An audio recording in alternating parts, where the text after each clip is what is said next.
কি করছি বাবু?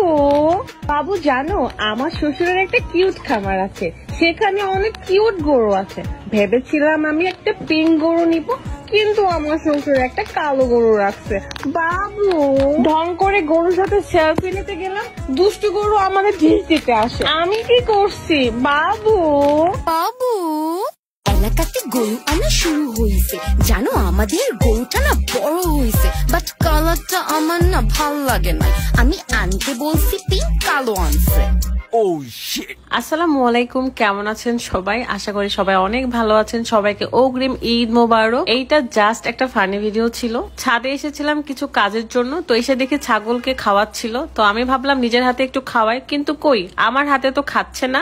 তারপর ভাইয়া যেই না খাবারটা নেড়ে দিল, ঠিক খাওয়া শুরু করে দিল।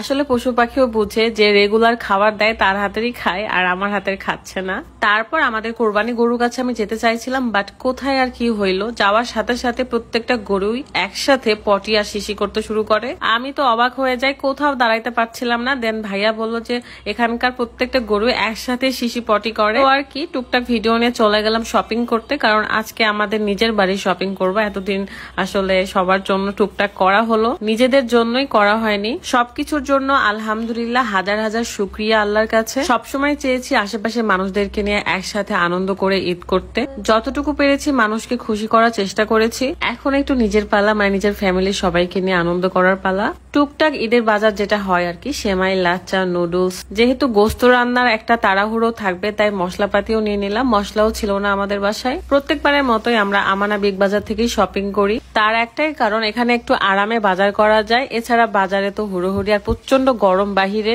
এমন কিন্তু নয় যে বাজারে দাম কম আর এখানে দাম বেশি, সেম দাম, বাট এখানে হয়তো বা প্যাকেজ করা থাকে, 2-1 টাকা ভ্যাট দিতে হয়। এই সবকিছু যেহেতু এখানে একসাথেই থাকে, তাই এখানে বাজার করে আরামও লাগে। শুধুমাত্র কাঁচা বাজারগুলো আমরা বাজার থেকেই করি। আমার আশেপাশে এখন পটকা বাজানো শুরু হয়ে গেছে, মানে ঈদ আসলে এই রাতের বেলা পটকা ফোটায়, বাজি ফোটায়, সেগুলো আমার দেখতে ভীষণ ভালো লাগে। আমি তো আমার বেলকুনি থেকে এখন দেখতেই পাচ্ছি আকাশে কত কত বাজি ফুটতেছে, পটকা ফুটতেছে। অন্ধকার রাতের বেলা খুবই সুন্দর লাগে এগুলো দেখতে আমার কাছে।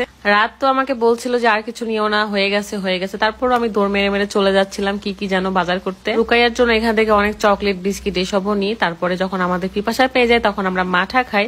এই মাঠাটা অনেক মজা লাগে আমার, অনেকটা বোরহানের মতো লাগে। আর এটা হলো বাজারের লিস্ট, যেটা ইয়া বড় হয়ে গেছে। আমি তো ভাবছিলাম অনেক টাকা বিল হবে, বাট নর্মাল ছিল বিল। তারপর কিছু কাঁচা বাজার করে চলে আসি বাড়িতে। এন্ড এই বাজারগুলো সামলানো আরো অনেক কঠিন, প্রত্যেকটা পটে পটে ঢালতে হবে, রাখতে হবে। ড্রিঙ্কসও আমরা আজকেই নিয়ে ফেলেছি, কারণ আগামীকাল আমি জানি দোকানপাট অনেক দেরিতে খুলবে।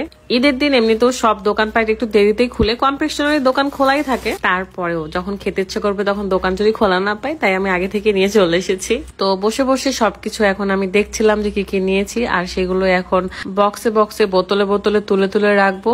আর যেগুলো ফ্রিজে রাখার সেগুলো ফ্রিজেই রাখবো। ফ্রোজেন কিছু রোল বা চিকেন রোল এগুলোও নেওয়া হয়েছে। যত দিন যায় তত যেন জিনিসপত্রের দামও বেড়ে যাচ্ছে, জানি না কবে এত কিছুর দাম কমবে। সবাই ভালো থাকবেন, আর আমার ভিডিওতে যদি ভুল হয়ে থাকে তাহলে অবশ্যই ক্ষমা দৃষ্টিতে দেখবেন। আল্লাহ হাফেজ, আসসালামু আলাইকুম।